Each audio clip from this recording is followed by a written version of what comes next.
siang. Ya, hari ini kita akan belajar tentang resusitasi bayi baru lahir.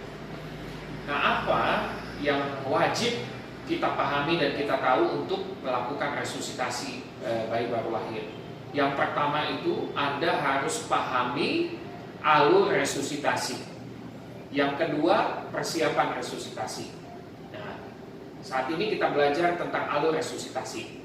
Ya, nanti Anda bisa lihat alur resusitasi ya di samping ini. Anda bisa lihat di sana, pelajari dengan baik. Nah, bagaimana? Yang pertama yang kita lakukan, ya, kita nilai bayi waktu lahir. Waktu lahir, bagaimana bayi itu? Apakah menangis, bernafas atau tidak? Kemudian tonusnya bagaimana? Nah, kalau bayinya bernafas, menangis, tonusnya baik, gerak-gerak, ya, berarti masuk ke perawatan rutin. Itu tidak masalah, bayinya sehat berarti. Nah, yang jadi persoalan adalah ketika bayi lahir tidak menangis, kemudian tonusnya jelek. Nah, itu yang jadi persoalan. Berarti kita harus lakukan langkah awal. Nah, pastikan ketika bayi lahir ini Anda langsung nyalakan pencatat waktu, kemudian masuk ke langkah awal. Apa langkah awal?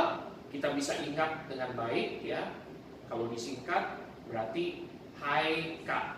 Hangatkan, atur posisi kepala, isap lendir kalau ada lendir, artinya bebaskan jalan nafas. Kemudian K-nya keringkan, stimulasi dan atur posisi. Jadi mudah, sangat mudah. Kemudian setelah itu Anda evaluasi. Apa yang dievaluasi? Bagaimana usaha nafasnya? Ya, kemudian bagaimana tonusnya dan bagaimana denyut jantungnya. Dan kalau bayi ini tidak bernafas, megap-megap, kemudian denyut jantungnya di bawah 100 kali per menit, maka langkah selanjutnya menurut alur ini adalah ventilasi tekanan positif.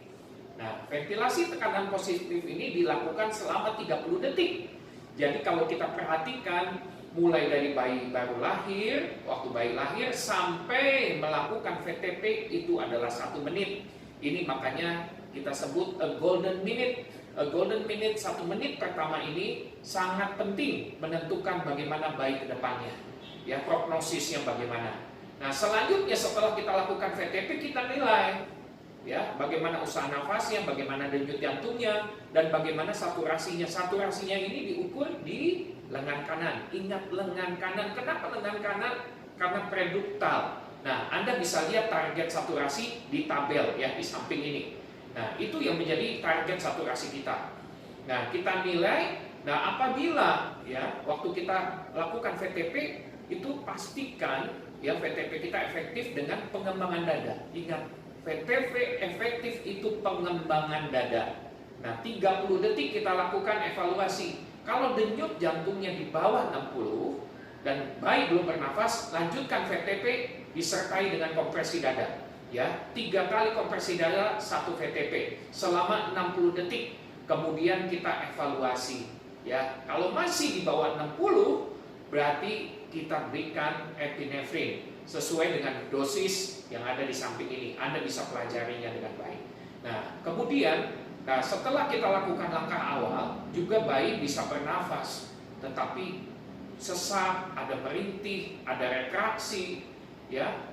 Kita lanjutkan dengan tindakan yang namanya pasang CPAP, Continuous Positive Airway Pressure, dimulai dengan PRP 7, ya.